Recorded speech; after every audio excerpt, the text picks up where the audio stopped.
Polisi, oh polisi. Selamat datang, polisi, oh polisi. Channel kesayangan kita. Channel yang sensitif, objektif, persuasif, dan edukatif.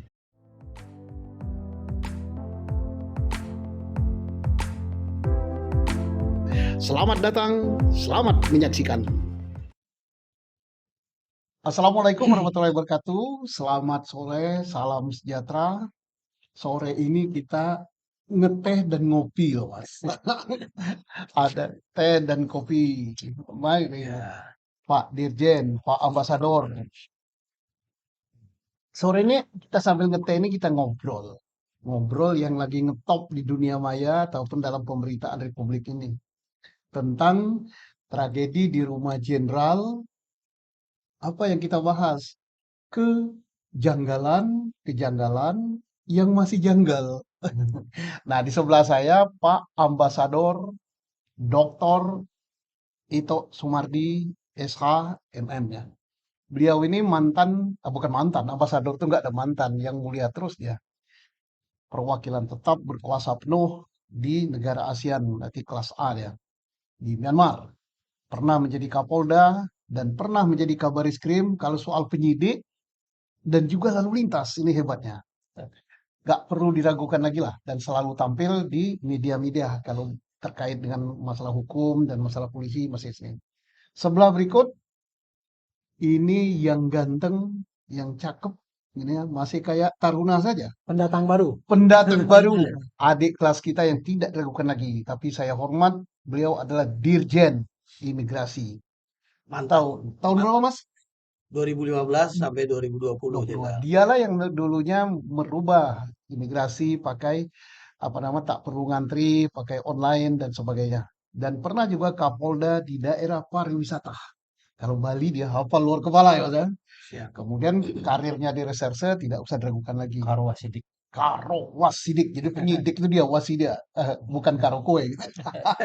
Sebelah saya Mas Arianto Sutadi. Beliau adalah PhD pertama di liting saya. Dia ini PhD-nya di New Zealand ya. Jadi kalau bahasa Inggris mimpi saja bahasa Inggris. Dan pernah berkarir di ruang polisi di eselon 1 yang anukan sertifikat-sertifikat itu di pertanahan. Kemudian kalau di reserse ini melebihi Kabaris Krim loh mas. Semua direktorat itu didudukinya semua. Sudah. Tidak pernah jadi Wakaba dan Kaba. Kapolda, beliau Kapolda Sulawesi. Jadi kita ngobrol ini tentang tadi tragedi di rumah jenderal, terus ada kejanggalan yang masih janggal sampai saat ini. Yang misalnya saja yang beredar banyak sekarang ini adalah masalah senjata api. Senjata api, ada yang bertanya kok senjata pendek pangkatnya Barada gitu kan. Barada itu kan kalau di tentara kan merah satu kan. Satu. Lah, sah apa tidak? Oh, bukankah senjata api pendek itu untuk apa? Komandan gitu kan? Kalau di tentara kan jatahnya yang parada itu senjata panjang. Senjata panjang gitu kan. Nah, ini gimana? Ini siapa yang mau jelasin? Ini karena yang bertanya kebetulan ada mantan perwira TNI itu mempertanyakan. Mau bertanya Itu nggak salah itu. Mosok prajurit pakai pistol. Kan gitu ya biasanya Iya, pertanyaan. iya. Mana memang ada izinnya itu. Itu yang pertama yang pertanyaan gitu. Jadi saya pikir itu perlu kita apa? Menurut kita yang tahu bagaimana posisi penggunaan senjata itu, kita dulu pernah mempunyai ajudan juga Iya, iya. dan di lingkungan polisi, setahu saya dari mulai saya tamtama sampai jenderal itu, setiap anggota polisi itu dari prajurit sudah dipegangin oleh revolver senjata Revolver, pendek. Itu memang senjata yang organik untuk dia. Cuman belakangan revolver itu kan hanya isinya kan cuma 6 ya Mas 6. ya. Ada SNB sama Colt. Kalau Colt itu muternya ke kanan, kalau SNB muternya ke Kiri. kiri. Ya. Nah, pada tahun berapa sudah berubah sekarang untuk standar yang dipakai oleh prajurit-prajurit polisi itu, Glock itu sudah Nah, dipakai Glock. untuk itu. Terutama untuk ajudan. Dulu waktu saya Kapolda di Sulawesi Tengah juga, ajudan saya juga dari Pakai itu. Brimob sudah pakai Glock itu. Gimana Mas Bro? Gitu. Nembaknya gimana Iya. Mas? Jadi gini, saya kan kebetulan pernah jadi ajudan. Nah, Jadi ajudan Wakapolri 1 tahun 4 bulan. 2 Wakapolri. Wih, hebat. yang bisa saya alami, tentunya kita kalau polisi kan harus bicara masalah fakta. Ini fakta, pengalaman fakta. Dulu itu ancamannya beda dengan sekarang. Senjata saya dulu masih senjata revolver, ya. Tapi kan sejalan dengan perkembangan zaman, ya. Sekarang ini kan kejahatan semakin meningkat. Ancaman juga semakin eh, besar ya terhadap terhadap orang yang kita layani. Nah, di dalam persenjataan juga tentunya setiap kesatuan Polri itu sudah mempertimbangkan spesifikasi senjata api yang digunakan, termasuk senjata api genggam. Nah, pengalaman dari saya dulu pada saat saya Kapolda sampai dengan Kabar Eskrim, ya apalagi waktu Kabar Eskrim, saya tuh dikawal dengan satu unit dari Densus. Iya, Itu anggota yang tamtama semua itu diberi kelengkapan senjata api genggam, yaitu dengan menggunakan Glock. Glock. Ya. Ya, Jadi bukan berarti yang isu di luar mengatakan Glock itu bukan pegangan tamtama. Saya kira mungkin di kepolisian kita punya standar sendiri ya, standar Ya, prosedur sendiri. memang standarnya itu. Hanya mungkin kita kan tentunya tiap senjata itu adalah dipertanggungjawabkan kepada perorangan. iya. Nah, Ya, Pakai surat ya, Mas ya? ya, kalau mau dipertanyakan itu senjata siapa, sebetulnya ya saya sangat yakin bahwa tim khusus yang sekarang sedang bekerja Mm-mm. itu akan mengecek ya daripada logistik. Karena saat kita dipegangkan senjata itu, logistik mencatat Mm-mm. bahwa senjata ini dipegangkan kepada si Ito, misalnya. Ya, Nomor senjatanya sekian, kapan dipegangnya dan dipegang, lain sebagainya, berapa peluru yang diberikan. diberikan Itu sangat simpel, tapi itu kan masuk ke dalam ranah penyidikan ya. penyidikan ya. ya. Dan Yang suratnya pasti sudah disita ya. ya pasti, dan saya yakin kan ini bukan merupakan konsumsi publik. Jadi Ya. boleh saja masyarakat awam memiliki asumsi atau keganjilan-keganjilan yang masih tetap ganjil karena memang tidak mungkin ini akan dibuka kepada masyarakat. Iya. Ini akan menjadi bahan penyidikan dan penyelidikan yang akan menentukan mengenai masalah senjata api siapa yang bertanggung jawab. Jadi pengalaman saya adalah demikian. Kalau yang ini Mas Sone, kan orang heboh, apa iya Barada kok bisa nembak cepat dan sebagainya tuh. Gimana? Apakah yang nembak bisa tepat itu yang pangkatnya tinggi apa yang gimana? Ya, tentunya eh, pimpinan dari sang Barada ini kan paham Mm-mm. bagaimana kualifikasi seorang Barada kemudian ditempatkan dengan tugas yang secara khusus. Untuk ngawal. Ya, untuk mengawal seorang pimpinan kepala divisi Propam, tentu ini ada pertimbangan bagaimana kemampuan dia. Mm. Dan ini tentu eh, bisa dilakukan oleh tim yang sudah dibentuk untuk mengetahui latar belakang yang bersangkutan, sejauh mana kemampuannya. Dan itu biasanya kemampuan itu dibuktikan dengan surat penghargaan atau kualifikasi yang bersangkutan.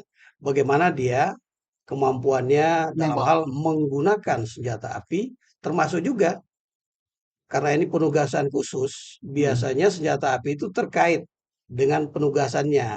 Jadi tidak semua anggota Polri kemudian dengan pangkat apapun dipegangkan senjata api. Tentunya kalau berkaitan yang sangat selektif ya, Mas. ya, ada seleksi yang dilakukan terhadap yang bersangkutan, termasuk dari Seleksi kejiwaan juga kan ada psikiater. ya, Jadi, dari Biro Psikologi itu biasanya dilakukan setelah lulus seleksi tersebut, Iya, barulah direkomendasikan Iya. untuk Mas bisa Arento, Kalau menggunakan mengenai senjata. ini kan yang dipertanyakan kan kemahiran Maaf, daripada Barada Barada E ya. kok cuma tamtama kok bisa nembak tepat kan gitu kan? Dalam Bisa keadaan nembak tepat, bisa kena tepat gitu dan cepat lagi. tembak. Nah ini kalau mengenai kemahiran Barada E ini, saya dengar dari komandannya sendiri di Brimob itu memang mengatakan bahwa itu penembak jitu itu. Jadi makanya itu ya pantasan aja dia nembak reaksi itu aja udah Tembak kena reaksi ya. orangnya kan gitu. Dan sangat jarang loh Mas. Seorang yang berpangkat tamtama ya, Barada yang baru lulus sekian bulan itu terpilih mengawal seorang pimpinan yang memiliki jabatan yang memang rawan, divisi. rawan. Ya. Itu pasti orang itu sangat terpilih ya. Sangat Iya, terpilih. betul. Sangat terpilih. Dan tadi kan Sekarang ramai juga yang keganjilan-keganjilan mengatakan bahwa mungkin ya kita tidak, saya mohon maaf sekali Mm-mm. bahwa kita juga turut berduka dengan meninggalnya Barat J. Brigpol J ya, Mm. kan mengatakan bahwa dia sniper, mungkin dia sniper, Mm. tetapi sniper itu belum tentu dia bisa juga mahir dalam menggunakan Tembak senjata reaksi, pendek, tembak Nah, karena reaksi sniper itu kan senjata panjang panjang. ya, itu dan maksudnya kata ungkapan dari orang tua itu ya. Dia bilang kan ya gitu kan. ya Mana mungkin anak saya itu nembak Tidak kena gitu. tidak kena cuma 7 meter. Anak saya tuh sniper yang handal. ya Itu istilah yang dipakai oleh ya orang Ini tuanya kan ini gitu. Mas Ini Ito ya. Mas gitu. Ito kan mantan petinggi Serse Kabar Eskrim. Untuk membuat satu keyakinan tentunya tim kan akan tidak cukup dengan sertifikat, tidak cukup dengan statement komandan. Yakinlah bahwa polisi nantinya, bahwa penyidik nantinya akan menguji betul gitu. Mungkin dibuat suatu keadaan sama dengan persis, yuk, yuk tembak gitu. ya Enggak dalam. Kan ya kita Serse sekarang kan pasti gitu tuh kan. saya itu hobinya nonton film SCI ya, Heeh, Scientific Crime Investigation. investigation, Itu selalu saya tonton dan itu luar biasa. Karena apa? Melalui penyidikan forensik, apa namanya, Scientific Crime Investigation investigation. atau penyidikan yang ilmiah yang dikatakan Mm-mm. Pak Kapolri, itu semua ahli-ahli forensik kita akan melihat dari mana datangnya peluru, dari Mm-mm. mana arahnya, kemana, dan Mm-mm. mengapa peluru itu bisa meleset. Kenapa? Karena seseorang meskipun semahir apapun seseorang, itu dalam menggunakan senjata itu akan sangat dipengaruhi kepada kondisi jiwa dia juga. Dan situasinya. Situasinya, situasional. Jadi ada orang yang mungkin dalam keadaan capek atau dalam keadaan mungkin dipengaruhi dengan sesuatu yang mungkin membuat dia di luar kesadaran dan lain sebagainya. Kita tidak menjamin bahwa seseorang yang jago tembak itu, yang ahli menembak itu dia bisa melakukan ini kalau menurut eh, pengalaman saya dan juga pengetahuan yang saya pelajari. Jadi Oke. untuk masalah ini tentunya bagi saya adalah marilah kita biarkan, kita berikan kesempatan Bagaimana tim tim ya? daripada yang dibentuk Pak Kapolri ini Mm-mm. mempelajari. Nah, nanti suatu saat pasti masyarakat keganjilan-keganjilan ini menjadi tidak ganjil lagi gitu ya. Ya Mas Arianto, kan ada statement kok nembak dalam keadaan panik kata sehingga siapa namanya Brigadir J tidak kena gitu kan. Iya, kalau Gimana itu saya statement sih, keadaan saya panik? itu mendengar itu. Jadi mendengar dari Urean Kapolres. Heeh. Waktu hari kedua ya, setelah Hmm. Senin tanggal 12 itu, kan Kapolres Jakarta Selatan kan menerangkan.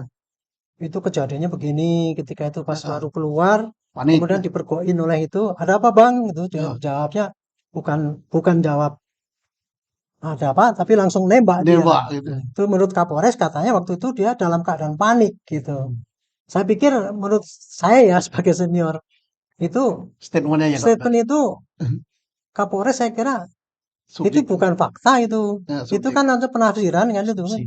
Nah Mm-mm. itu yang kayak gitu tuh mestinya ini yang bikin jadi kelihatan janggal kan gitu kan. Janggal bertambah janggal. Kejanggalan yang tidak disengaja gitu kan. Jadi intinya adalah bahwa dia nembak dalam keadaan panik itu hanya penafsiran daripada Kapolres melihat olahan di TKP dan mungkin juga kesaksian daripada Baradae yang cerita itu Pak. Tapi Panik. saya pikir itu bukan suatu fakta yang diterangkan ini. Ini sebagai koreksi lah untuk Ya, supaya jangan sampai Ya, menimbulkan penjelasan yang kurang jelas itu. Tapi saya juga nggak menyalahkan Ya. Kapolres. Hmm. Karena kita pernah mengalami ya jadi Hmm. kepala kesatuan wilayah. Dalam kondisi tertentu, kadang-kadang kita menjawab itu, ya pokoknya ya harus asal jawab. Ya, karena apa? Karena kita sendiri semuanya sudah dilengkapi dengan pengetahuan tentang TKP.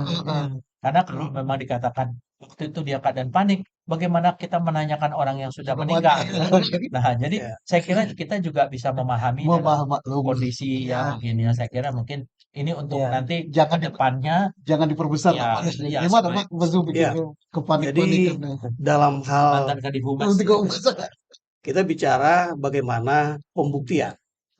Berdasarkan KUHP itu alat bukti yang bisa ditemukan di lokasi kejadian tentunya berdasarkan bukti-bukti fisik.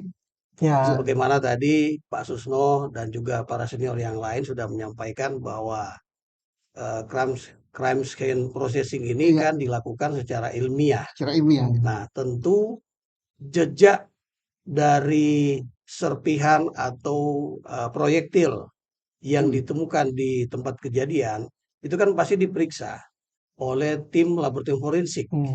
Dan mereka tentu mengkaji secara ilmiah ini arah penembakannya itu di mana saja, Di mana? dari mana asalnya, Dari pistol apa gitu dari kan? Pistol pistol apa? apa.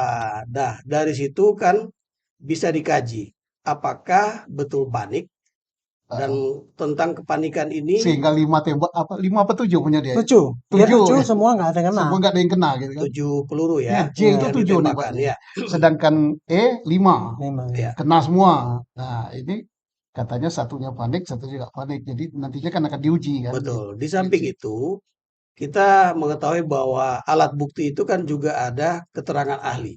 Iya. Nah, ahli psikologi mungkin juga bisa Iya, bisa dilibatkan didengar itu tadi. keterangan untuk memperkuat bagaimana analisisnya Iya. terhadap hasil penemuan secara ilmiah oleh laboratorium forensik Mm-mm. bersama-sama para Hmm. penyidik di Jadi lapangan. mungkin ya terlihat terkesan lambat ini karena ini kan menarik perhatian secara nasional mungkin internasional ya. Sampai presiden pun menaruh perhatian kan. Dan juga ini kan polisi kan ingin akurat sekali melibatkan dokter forensik, melibatkan apa namanya sidik inapis, sidik jari, melibatkan apa namanya balistik, kemudian melibatkan psikolog, ya, kemudian melibatkan apa namanya lagi Mas Arianto, ahli apa namanya ahli persenjataan, Ya, karena senjata itu kan akan ahli dicek. balistik ya. Ya, saya yakin ini sudah disita kan, karena kita Ya. mantan serse semua senjata semua sudah disita yang diduga berada di TKP itu, kemudian nanti pelurunya diambil sidik jarinya, dicocokkan dengan peluru yang ada di situ. Tapi ini tidak mungkin polisi akan memberi statement di lapangan Ya, kan, itu Mas? keterbatasan itu tadi kan. Ya, di samping Karena hasil keterbatasan, penyidikan tidak boleh semua Tidak dibuka. boleh nah ditutup itu. semua Jadi undang-undang keterbukaan informasi informasi, Ya, publik tapi itu ada yang juga tidak boleh langsung dibuka. ya ada ada pasal pengecualian, ya pengecualian di pengecualian. pasal Informasi yang 17, masih dikecualikan. iya, Dikecualikan. Pasal 17 dari Undang-Undang 14, Keterbukaan 28. ya informasi Ditunda publik. gitu kan. Ya. Ya. Keep. Dan Itu. sebetulnya ya dalam penanganan olah TKP itu kita sudah punya Perkap ya nomor 14 tahun 2012 tentang penanganan atau penyidikan tindak pidana. Di sana sudah ada apa urutan-urutan yang harus Ya. dilakukan. Nah, tentunya keganjilan-keganjilan atau keganjalan-keganjalan yang masih ganjil ini kan ini Kejanggalan yang masih ganjil. kejanggalan yang masih ganjil ini Tapi tidak kejanggalan. diganjal. Nah, ini tentunya menjadi bahan bagi tim khusus. Ya. Apakah Perkap 14 tahun 2012 ini dilaksanakan tidak? Karena apa? Sesuai dengan yang kita pernah pelajari di Pusdik Serse, bahwa menangani satu TKP itu pertama harus cepat. Cepat. Ya, supaya apa? Barang bukti tidak hilang, barang bukti tidak rusak, ya. Tidak ada saksi-saksi tidak melarikan diri. Kemudian pihak korban itu masih bisa diselamatkan atau kalau sudah jadi jenazah itu akan segera diamankan, diberikan garis polisi ya. Kan harus diberikan garis polisi. Tidak boleh ada yang masukkan. Sekarang pertanyaan yang kita dengar ya dari masyarakat, kok pada waktu kejadian nggak ada garis polisi? itu nggak ada garis polisi. Nah, Gimana Mas? Apa? Nah, apa itu disengaja supaya masyarakat tidak heboh atau lupa atau apa? Saya sampai sejauh ini nggak bisa menjelaskan itu secara pasti ya. Tapi informasi yang saya dengar bahwa itu ketika hari ini terjadi Jumat gitu ya, katanya itu langsung dilakukan oleh TKP. Tetapi karena kasus ini sangat sensitif, dipikir olahnya itu jangan sampai heboh gitu. Jadi dilakukan karena kalau dipasang polis lain kan langsung menarik perhatian orang sampai ambulan pun waktu datang itu katanya ini tidak pakai sirine. Kata masyarakat, kalau kata masyarakat lain lagi Mas, ambulan nggak ada. Ya, itu Pak Seno ya, RT-nya bilang gitu, ambulan nggak ada, tanya ke Satpam juga nggak ada. Tapi saya dengar dari polisi ini katanya menjelaskan gini, datang tapi nggak pakai sirine. Pakai guing-guing. Gitu. Jadi ada lagi ngomongnya gitu. lagi yang kejanggalan menurut masyarakat yang kita dengar ya. Itu kan CCTV kalau ada ambulan masuk kan bisa terliput oleh CCTV yang ada di penjagaan. Kemudian CCTV yang sana dekodernya diganti. Ini kan pertanyaan-pertanyaan ini tentunya menimbulkan kecurigaan loh Mas. Yang harus menjadi perhatian kita semua, Betul, betul, ya. terutama tim khusus, sehingga nanti bisa dijawab secara ilmiah, secara logis, masyarakat bisa mengerti dan tidak menjadi gajah Iya. lagi kan Iya. maksudnya. Ya. Jadi Ya. tidak ganjil, tidak jadi gajah lagi. Dulu ada masalah nih, pengamat begini. Kan Ya, informasi yang beredar, tapi ini kan bahwa sengaja CCTV-nya, apa namanya, recordernya itu diambil. Kemudian beredar juga, bukan beredar, tapi statement dikatakan bahwa CCTV rusak. Ini katanya siapa tuh, Pak Ramadan ya. Nah ini kan sembeliwernya Ini informasi. simpang siur Ah, itulah yang bikin ya. janggal. satu Gitu. Memang mengatakan rusak, satu mengatakan diambil, tapi faktanya ternyata itu betul diambil, bukan rusak kalau diambil kan. Bagaimana ini kok bisa simpang siurnya itu? ya tentu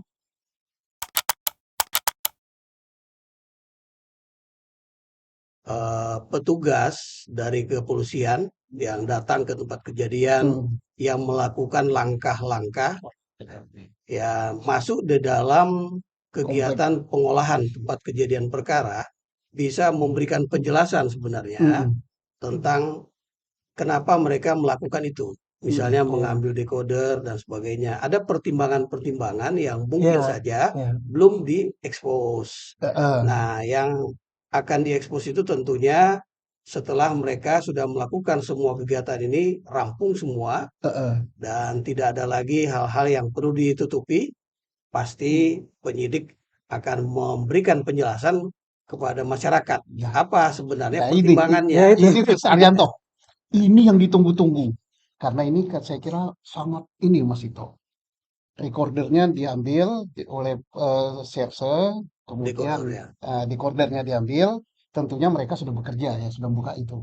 Ini kalau terbuka, ini bisa ketahuan siapa ini. Iya. Gimana itu? Soalnya kalau masalah ini Dan ya, ini mungkin pengambilan CCTV itu Mas ya, secara teoritis, kalau dari teori penyidikan, setiap kejadian di mana ada pasang CCTV itu, pasti tindakan penyidik akan mengambil rekamannya, pasti iya. diambil dulu, keep, nanti akan diperiksa bagaimana yang terjadi di lapangan, Ya. itu kan. Tapi yang terjadi di lapangan ini kan, seminggu sebelumnya katanya udah nggak ada, katanya informasi kepada katanya. kata Tapi Mas. Pak ini bilang, Pak RT-nya bilang, enggak itu kemarin diganti dengan yang baru tanpa izin saya, itu kan CCTV dari Artinya itu. kan ada. Enggak, jadi ini masalahnya gini Iya. Mas. Salah. Mengenai pengambilan CCTV itu sendiri ini jadi viral. Karena apa? Di satu sisi, polisi mestinya bisa menjelaskan bahwa ini teknik penyidikan kayak gitu. Kan gitu. Iya. Cuman sampai sekarang, saya buka-buka di semua medsos, belum pernah ada penjelasan resmi dari polisi. Ya itu Itu. masih Tapi dari informasi yang masyarakat dikumpulkan, Pak. Mungkin dia pakai gitu ya. Iya. Tetapi kerugiannya Pak, yang terjadi viral di lapangan ini, kan itu kan curiga ini, ini rekayasa polisi. Menghilangkan Iya. jejak. Untuk menghilangkan jejak, ini diganti. Itulah yang terjadi. Ini yang saya bilang kemarin itu dilema. Polisi menerangkan apa enggak gitu. Ya inilah harus kejelian. Tapi saya pikir ya kalau seandainya itu untuk menghilangkan gitu ya paling enggak dikasih penjelasan pada Saya kira begini, masyarakat itu. kalau yang memahami tentang elektronik IT Ya. paham bahwa rekaman-rekaman yang sudah diperoleh itu tidak bisa dihapus. Itu bisa diperoleh melalui suatu mekanisme. Jadi ahlinya ada di laboratorium forensik. Iya betul. Itu yang bisa Mas dilakukan. Ito, ini sangat krusial masalah ini kan sampai sekarang polisi masih diam belum ngomongkan, tapi kita yakin bahwa itu bukan untuk rekayasa menghilangkan tapi untuk mengungkap. Ini Mas Ito sangat apa namanya sebagai seorang reserse ya, kabar skrim lagi. Seandainya gitu begitu diputar ini kan kelihatan ini. Iya.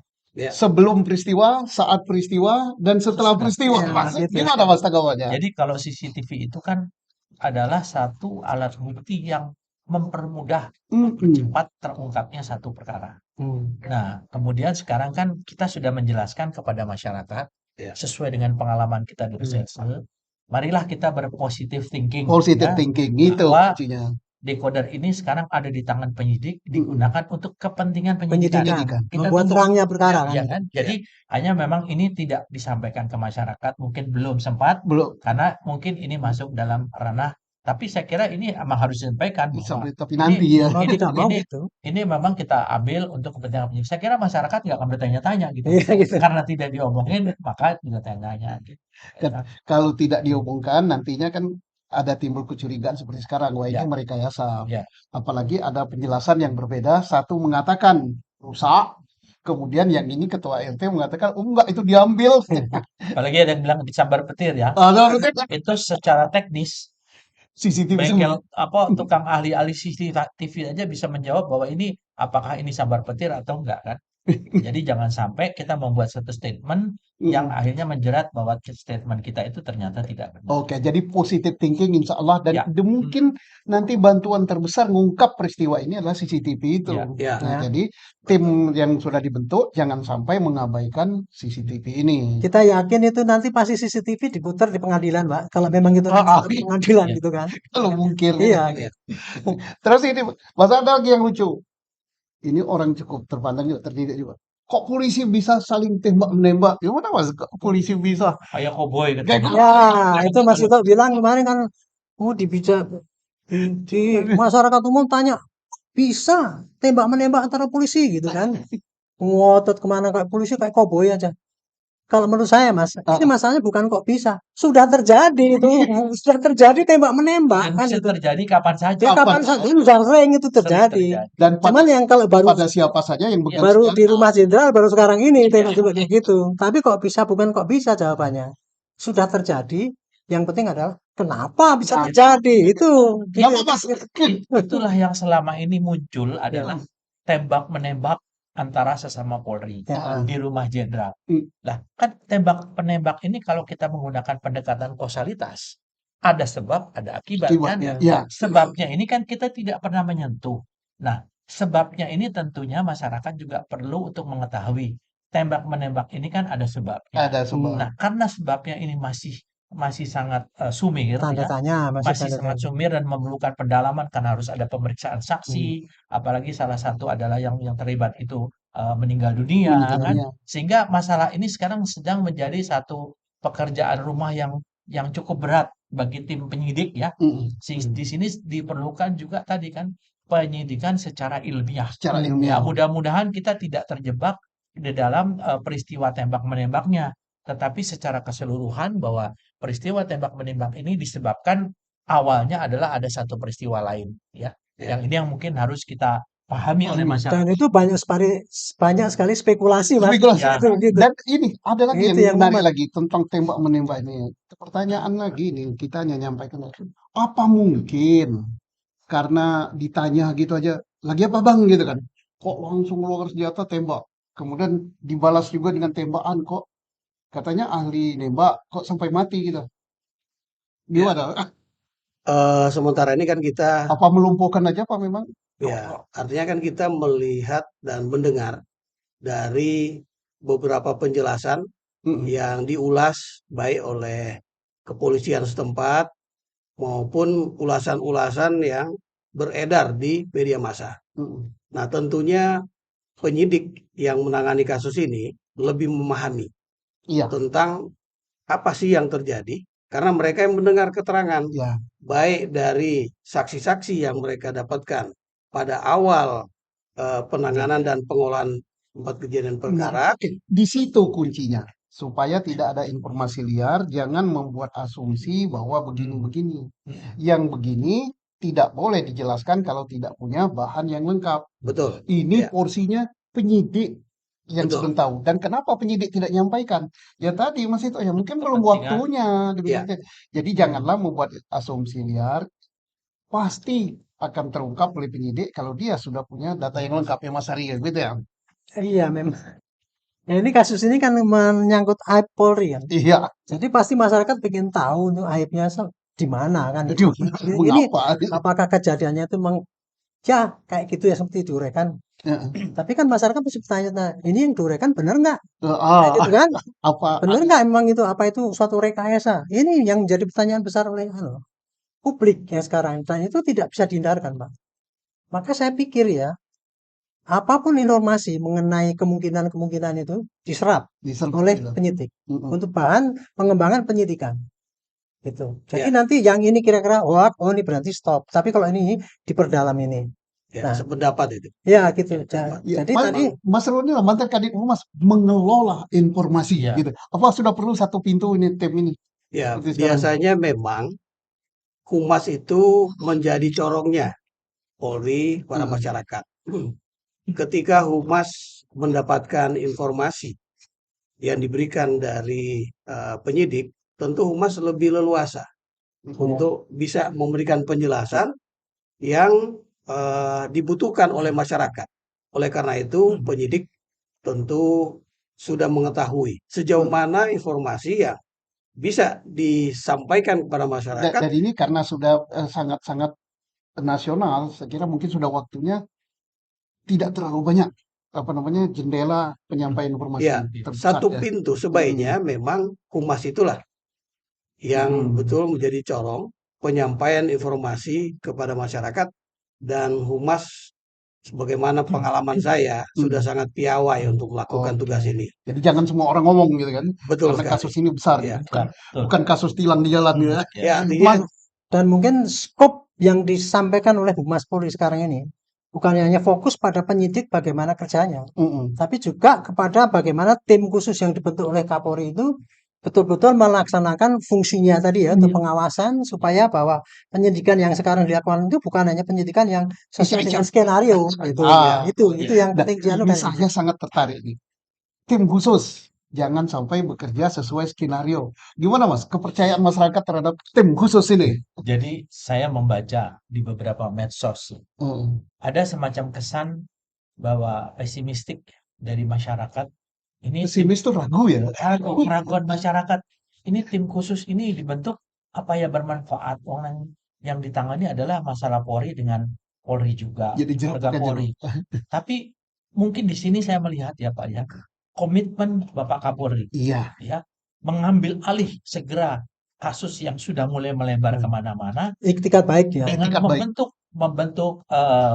tim tim khusus. khusus. Ini kan itikat baik. Hmm. Dan kenapa diketuai oleh Wakapolri? Karena Pak Kapolri pasti menyadari untuk menghindarkan intervensi agar tidak terjadi skenario, Iya. tidak terjadi rekayasa. Ini semua tim ini adalah dibentuk orang-orang yang mempunyai jabatan tinggi yang tidak Top ya, mungkin paling top tidak itu. mungkin mau mengintervensi beliau-beliau itu kan Pak. Ya, Nah, kira-kira saya kira demikian dan juga kan eh, tim ini adalah lengkap gitu ya, betul. lengkap yaitu selain tim ini adalah tim khusus, juga tim ini juga dikawal oleh pengawas eksternal Eksternal. yaitu dari Kompolnas. Kemudian Pak Kapolri juga menugaskan juga atau memberi kesempatan kepada Komnas HAM membuka seluas-luasnya kalau ada info-info silakan diberikan kepada tim khusus Tim khusus. untuk bahan penyidikan. Gimana Mas? Terhadap keyakinan bahwa tim khusus ini kerja beneran gitu. Tadi kan sudah ada Kompolnas. Nah, kemudian apakah bisa Komnas HAM. ngawas ini? Ada Komnas HAM. Saya hanya melihat keyakinan Pak Kapolri waktu itu ya. Mm. Dia mengatakan bahwa ini terjadi berita yang simpang siur dan sebagainya, maka kami akan tunjuk tim khusus. Di mana tim khusus itu melibatkan Barreskrim, Pak Intelkam, SDM sampai gitu ya, Provos dan sebagainya. Dan kemudian memberikan kesempatan luar untuk melihat. Jadi ini maksudnya adalah Pak Kapolri itu untuk menjamin pada masyarakat. Ini loh yang inti yang kita kerjakan betul-betul kita ingin menegakkan kebenaran secara transparan gitu. Ya jadi tapi tadi kalau kemudian masyarakat masih ragu itu Mas ya. Saya pikir ya ini suatu tantangan bagi tim khusus itu untuk memberikan apa yang telah dikerjakan, Menjawab keraguan. menjawab keraguan itu. Makanya menurut hemat saya ya harus setiap hari itu tadi seperti Humas tadi membuka apa itu namanya desk untuk mengenai kemajuan daripada Desinformasi ya. iya penyidikan maupun tim khusus itu sehingga masyarakat nggak usah bertanya, selalu dijejeli dengan perkembangan informasi termasuk ini meluruskan hal-hal yang masih janggal supaya menjadi genap bukan ganjil gitu. Mungkin Jadi pertanyaan kayak gitu. ada Ya. satu demi satu terjawab, lama-lama terjawab. Terjawab. Oh gitu ya. Itu harapan. ya, Iya. Itu tim pengawas apa namanya? Tim pengawas dari tim khusus. saya kira tidak perlu lagi. Karena ada Tim juga khususnya kan sudah ada khusus ya. Jadi begini, Pak. Kompolnas, ada Komnas. Ada lagi Komisi 3 yang bisa Ya, panggil. betul. Artinya begini, tim khusus ini punya akses untuk mengawasi Mm-mm. tim penyidikan yang melakukan proses penyidikan terhadap kasus ini. Nah, masyarakat tentu ketika tidak bisa berkomunikasi dengan tim penyidik ya, dan ini kan memang tidak mungkin. Saya kira masyarakat bisa menggunakan jalur komunikasi langsung kepada Kompolnas, Yang mana dia bisa jangkau lah, ya, itulah ya. termasuk Komisi DPR, 3. Komisi 3. ya, Komisi 3 dan Komnas HAM. Nah, ini saya kira sangat terbuka, dan apabila desinformasi yang dibentuk oleh Humas, katakanlah Humas Polri, misalnya memberikan penjelasan-penjelasan dari hasil pelaksanaan tugas tim khusus ini, saya kira juga Komnas HAM maupun Kompolnas dan Komisi 3 kan bisa juga langsung Betul. memberikan informasi kepada masyarakat. Nah, ini akan ya memberikan sebuah kepastian bagaimana pelaksanaan tugas Oke, masih dari tim ingin sekali penyidikan ini kita, tapi semakin baik ya. ini Mas Sarento, Ya. apa namanya? Hasil dari semuanya ini kan akan endingnya kan diuji di pengadilan. Pengadilan. Iya. Kan itu lebih terbuka Iya. lagi kan. Iya. Gimana Mas itu? Jadi ini Mas, kita harus tadi Mhm. sampaikan adalah berpikir positif ya. Semua ini ya tentunya masyarakat juga sekarang tidak usah berspekulasi lagi, tidak usah berasumsi dulu lah. Ya meskipun itu bisa saja Bisa saja hak dia bersih. itu hak mereka ya. Tapi kalau ada yang disampaikan Pak Roni, masyarakat punya informasi yang sahih ya, yang bisa dipertanggungjawabkan, Ya. tapi mungkin segan melapor ke polisi atau kan sudah ada Komnas HAM, Ya. Iya. Betul. DPR pasti akan disampaikan dan ini Ya. pasti dikawal.